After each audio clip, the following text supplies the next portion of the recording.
Good evening. Thank you for coming this evening. As Melissa said, my name is Joe Esch, and I'm with Wall Street Development Partners. Let me start by telling you a bit more about our firm and myself.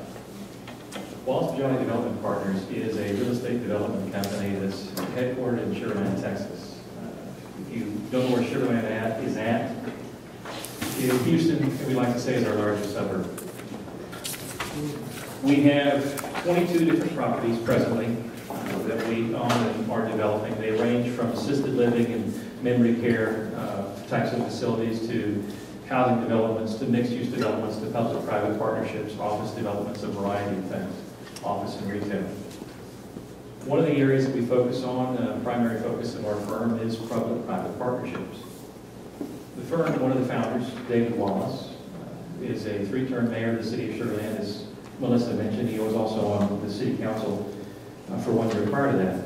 But his roots and views on how the public sector and the private sector could work together start with his beginnings in real estate almost 30 years ago.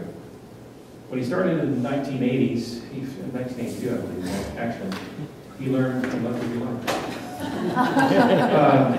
he learned that what can go up can quickly go down, just like the lights.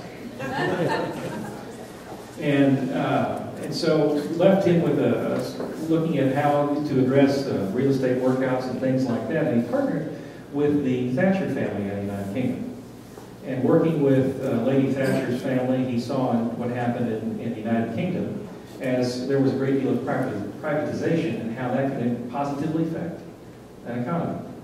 How you can work with public and private sector together to make a positive impact and a benefit for all. Transcending that to his efforts in the city of Sugar Land, where I first met him. First few weeks in the job, he worked with the city manager and started working with what could they outsource? What things did they do to make sure that the citizens of the community received the best value for their tax dollars? During that time, the city of Sugar Land made a number of changes.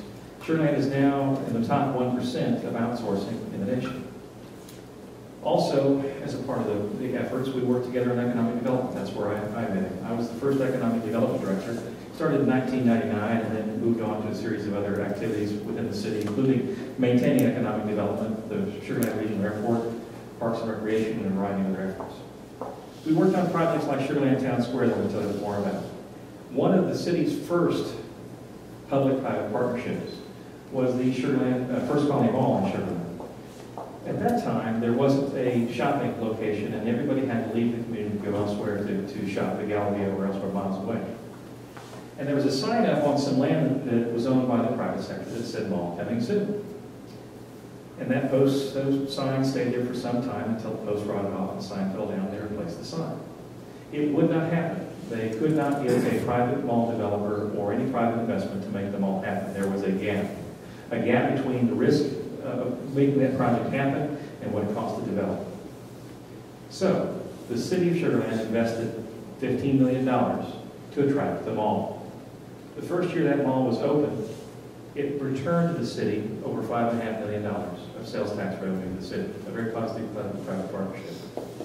So when we're talking about public-private partnerships, which is the purpose of this evening's discussion as we go forward, let's talk about people's viewpoints.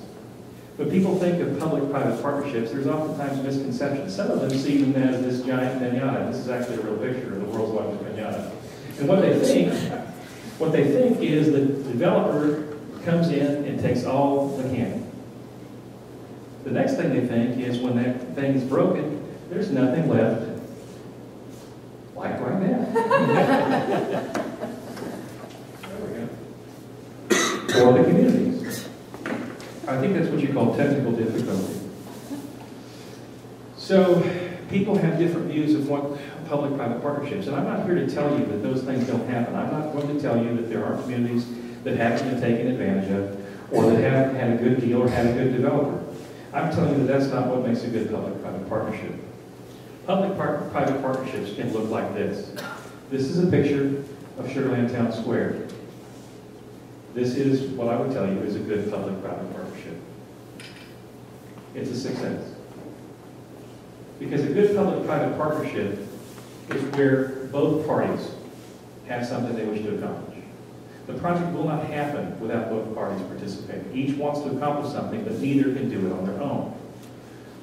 A common statement is the private sector needs to do it. Public sector shouldn't be involved. And the question I heard a long time ago was, do you want 100% of the grade or 45% of the water bill? And public-private partnerships increase the size of the opportunity because they could not be done. You can't attract the private capital to make it happen unless it moves forward. Both the public and the private participate. They have approval rights. They sit at the table. They decide what it is that we're both going to work on. Each one of them will receive benefits. The other thing I will tell you is no public-private partnership. None. The community should not participate in any of them unless the benefits that they receive exceed the cost of their participation. That's just common sense.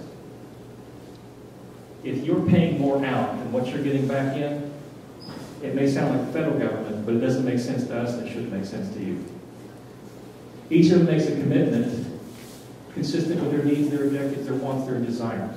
Each one of them has roles. Each one of them has defined roles in that process. There are contractual agreements to ensure, and a good agreement sets forth that the obligations that the developer is committing to, you can make sure that they're in that agreement. When I was in, I'll digress for a minute. When we did Sugarland Town Square, we had thresholds. There were things that the developer had to accomplish in order to participate in this process. And that's what we recommend here as well.